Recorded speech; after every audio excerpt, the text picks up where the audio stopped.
ഡൽഹിയിൽ പുകമഞ്ഞിനെ തുടർന്ന് 22 വിമാന സർവീസുകൾ റദ്ദാക്കി. നിരവധി വിമാനങ്ങൾ വൈകുകയും ചെയ്യുകയാണ്. PR അരവിന്ദാണ് വിവരങ്ങൾ നൽകാൻ ചേരുന്നത്.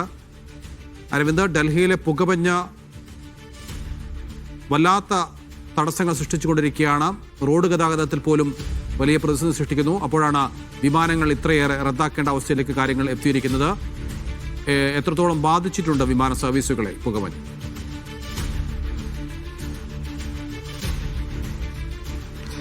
നൗഫൽ, ഡൽഹിയിൽ പുകമഞ്ഞ് ജനജീവിതത്തെ പൂർണ്ണമായും ദുസ്സഹമാക്കിയിരിക്കുകയാണ്. കഴിഞ്ഞ ദിവസം നിരവധി വിമാന സർവീസുകൾ റദ്ദാക്കിയിരുന്നു. ഇന്നും സമാനമായ സാഹചര്യം തന്നെയാണ് ഡൽഹി വിമാനത്താവളത്തിൽ ഉള്ളത്. ഏകദേശം 22 വിമാന സർവീസുകൾ റദ്ദാക്കി എന്നതാണ് വിമാനത്താവള അധികൃതർ ഇപ്പോൾ വ്യക്തമാക്കിയിരിക്കുന്നത്. അതേസമയം നിരവധി വിമാനങ്ങൾ വൈകിയാണ് ആ സർവീസ് നടത്തുന്നത്. റോഡ് അതുപോലെ തന്നെ വ്യോമഗതാഗതത്തെ പൂർണ്ണമായും തടസ്സപ്പെട്ടിരുന്നു. കഴിഞ്ഞ ദിവസം ആ എക്സ്പ്രസ്വേയിലടക്കം വലിയ രീതിയിലുള്ള അപകടങ്ങൾ ഉണ്ടാവുകയും നിരവധി പേർക്ക് ജീവൻ നഷ്ടമാവുകയും ചെയ്തിരുന്നു. പലയിടങ്ങളിലും കാഴ്ചാ പരിധി 0 കുറഞ്ഞിരിക്കുകയാണ്. ഇപ്പോൾ ഈ മൂടിക്കെട്ടിയ അന്തരീക്ഷത്തിന് അല്പം മാറ്റം വന്നിട്ടുണ്ടെങ്കിലും വിമാനത്താവള പരിസരത്തടക്കം ഇപ്പോഴും പുകമഞ്ഞ് തുടരുകയാണ്. കഴിഞ്ഞ ദിവസം ലക്നൌവിൽ നടത്തിയിരുന്ന ഇന്ത്യ അതുപോലെ തന്നെ സൗത്ത് ആഫ്രിക്ക T20 മത്സരം ഈ പുകമഞ്ഞ് കാരണം മാറ്റിവെക്കേണ്ട ഒരു സാഹചര്യത്തിലേക്ക് പോയിരുന്നു. സമാനമായ സാഹചര്യം തന്നെയാണ് ഡൽഹിയിലും നിലനിൽക്കുന്നത്. അതേസമയം ഡൽഹിയിൽ വായു മലിനീകരണ തോതും അതിരൂക്ഷമായി തന്നെ തുടരും. ഇന്നും 400-ന് മുകളിലാണ് വായു ഗുണനിലവാര സൂചിക എന്ന് പറയുന്നത്. നിയന്ത്രണങ്ങൾ ശക്തമാക്കി തന്നെയാണ് സർക്കാർ മുന്നോട്ട് പോകുന്നത്. ഈ പെട്രോൾ വേണമെങ്കിൽ ഇപ്പോൾ പൊല്യൂഷൻ സർട്ടിഫിക്കറ്റ് അടക്കം നൽകേണ്ട ഒരു സാഹചര്യമുണ്ട്. അതോടൊപ്പം തന്നെ